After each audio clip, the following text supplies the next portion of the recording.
Our Social Security system is currently in crisis. We're diving into everything you need to know. Let's do it.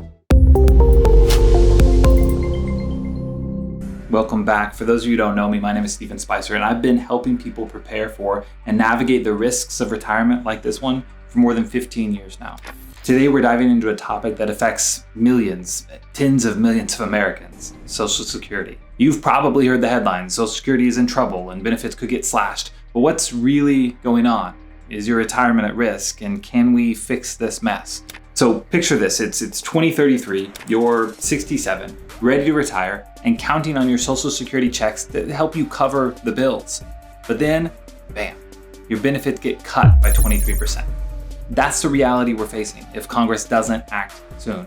According to the latest Social Security trustee report, the Old Age and Survivors Insurance Trust Fund, the main fund for retiree and survivor benefits, is set to run dry by 2033. That's just 8 years away. Now, that fund doesn't pay 100% of your benefit. Most comes from current taxes being collected, but still, it represents a significant, a meaningful reduction to your monthly bottom line.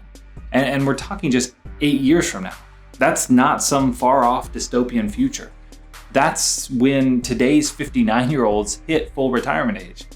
So yeah, if and when that fund runs out, Social Security will only have enough cash to pay 77% of promised benefits. For the average retiree, that's like losing $400 to $500 a month. Ouch. So why is this happening? And what can we do about it? Let's dig into the numbers and find out. As I mentioned, Social Security is funded mostly by payroll taxes. You know, that chunk of your paycheck that disappears every month? Right now, 61 million Americans rely on Social Security for retirement and survivor benefits, and another 8.2 million get disability benefits. But here's the problem. Fewer workers are paying into the system, while more people are drawing benefits. Why? 3 big reasons. First, demographics. Baby boomers are retiring in droves, thousands every day. Meanwhile, birth rates are dropping, so fewer young workers are paying that Social Security tax. Remember, that's where most of the benefits coming from. In 1970, there were 5.7 workers per retiree. By 2020, that was down to 3.7, and it's expected to keep falling. Fewer workers, more retirees. You do the math. Second, income differential. Social Security taxes only apply to income up to $176,100 in 2025, which makes sense since the idea, at least, is that this system is helping individuals save for their own retirement. And the benefit these high earners are ultimately able to receive will similarly be restricted. But still, people could point to this as a problem. With more wealth concentrated among high earners, a bigger chunk of income isn't taxed for Social Security at all. In fact, in the 1980s, 90% of wages were subject to Social Security taxes. Today, it's closer to 82%. That's billions in lost revenue. And third, a recent policy change called the Social Security Fairness Act.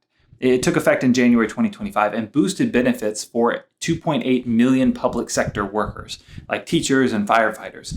That's great for them, but it's costing the fund an extra $185 billion over the next decade, according to the Congressional Budget Office. Add in lower birth rate projections and weaker wage growth, and the fund's depletion date moved up by 9 months since the last time they ran the numbers. Okay, so 2033 is the big deadline. If nothing changes, benefits get cut by 23%. For a median retiree, that's about $414 a month per Forbes. Imagine trying to cover rent, groceries, or medical bills with that kind of hit each month.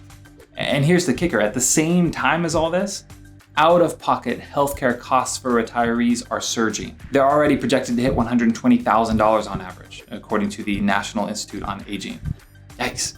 And that's just one aspect of inflation that everyone's feeling. Now, some of you might be thinking, didn't we see this coming? Well, yeah. The Social Security Administration has been warning about this for decades. Back in 1983, Congress made major reforms to balance the books, like raising the retirement age and taxing some benefits. But even then, they knew more fixes would be needed. So why haven't we acted? Politics, my friends.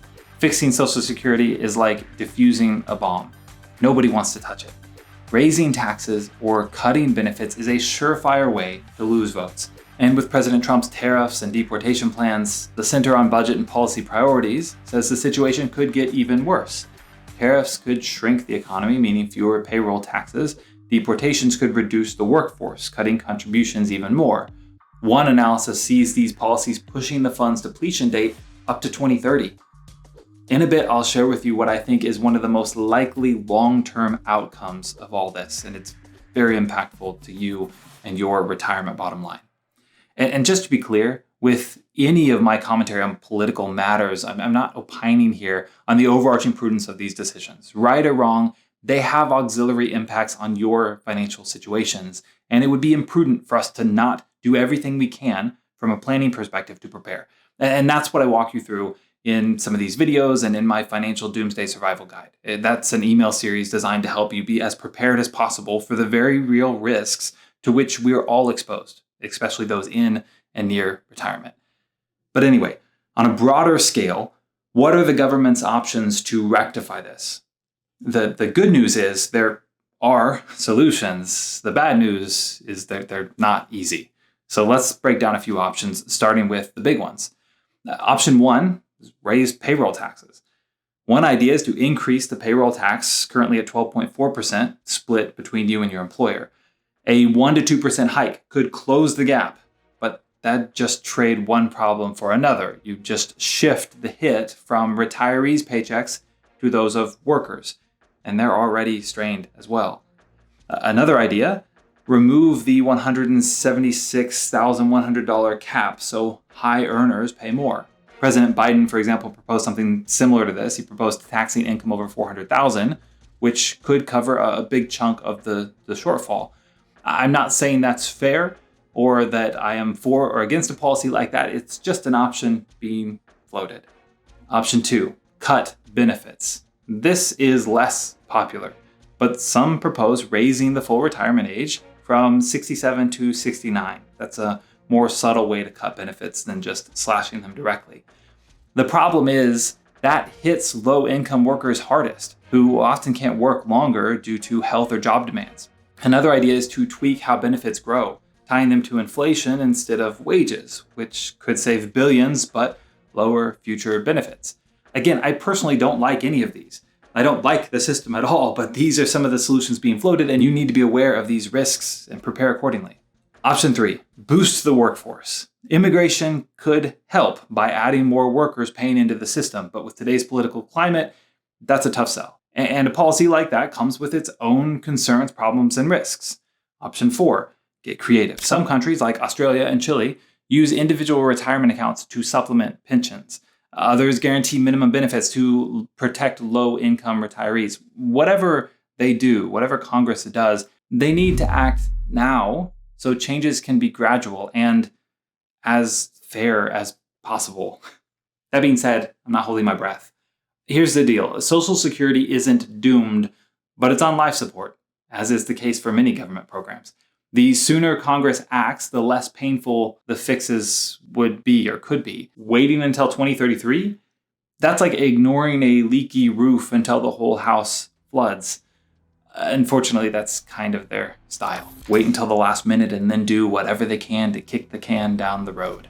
Social Security is in crisis, and it's a big problem. Let me know in the comments, what do you think Congress should do? Raise taxes, cut benefits, something else? And if you're as fired up about this as I am, hit the like button, subscribe, and ring the bell for more deep dives on issues that matter. And as promised, if you're wondering what I think is one of the most likely outcomes to all of this, and it will definitely impact your retirement future, your financial future, then you're going to want to watch this next. I'll see you there.